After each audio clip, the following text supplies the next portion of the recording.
पहिला टप्पा cap round 1, the foundation round. तर मित्रांनो, सगळ्यात आधी 18 जुलैला सीट मॅट्रिक्स जाहीर होईल. म्हणजेच कोणत्या कॉलेजमध्ये किती जागा आहेत याचा हिशोब आपल्याला मिळेल. त्यानंतर 19 ते 22 जुलै दरम्यान तुम्हाला कॅप राऊंड 1 साठी ऑप्शन फॉर्म भरायचा आहे. हा सर्वात महत्त्वाचा टप्पा आहे. इथेच तुम्ही तुमच्या स्वप्नांच्या कॉलेजची पहिली यादी सादर करणार आहात. आणि मग तो दिवस येईल 24 जुलैला, जेव्हा कॅप राऊंड 1चं अलॉटमेंट जाहीर होईल.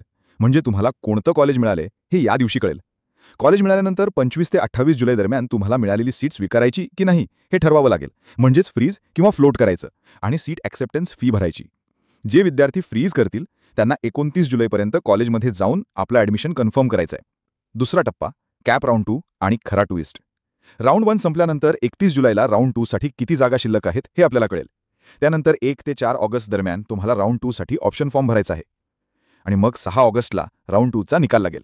ज्यांना कॉलेज मिळेल त्यांना 7 ते 10 ऑगस्ट दरम्यान सीट स्वीकारून कॉलेजमध्ये रिपोर्ट करायचं आहे.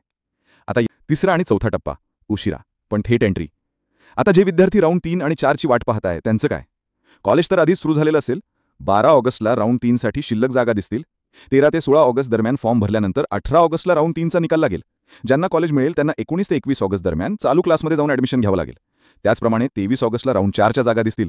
24 ते 26 ऑगस्ट दरम्यान फॉर्म भरल्यानंतर 28 ऑगस्टला फायनल अलॉटमेंट होईल आणि 29 ते 31 ऑगस्ट दरम्यान तुम्हाला कॉलेज जॉईन करावं लागेल. या सगळ्याचा अर्थ तुम्हाला थोडी कसरत करून आधीचा अभ्यास कव्हर करावा लागेल. साधारणपणे 5 सप्टेंबरपर्यंत सर्व प्रकारच्या ॲडमिशनसाठी कट ऑफ डेट असेल आणि त्यानंतर ज्या काही जागा उरतील त्या कॉलेज लेवल स्पॉट राऊंडद्वारे भरल्या जातील. तर मित्रांनो, थोडक्यात काय? 1. या तारखा अपेक्षित आहेत, ऑफिशियल नाहीत. 2. कॉलेज राऊंड 2 नंतर म्हणजेच 11 ते 12 ऑगस्टच्या सुमारास सुरू होण्याची दाट शक्यता आहे. 3. फ्लोट ऑप्शन वापरताना 100 वेळा विचार करा, कारण त्यामुळे तुमची धावपळ वाढू शकते.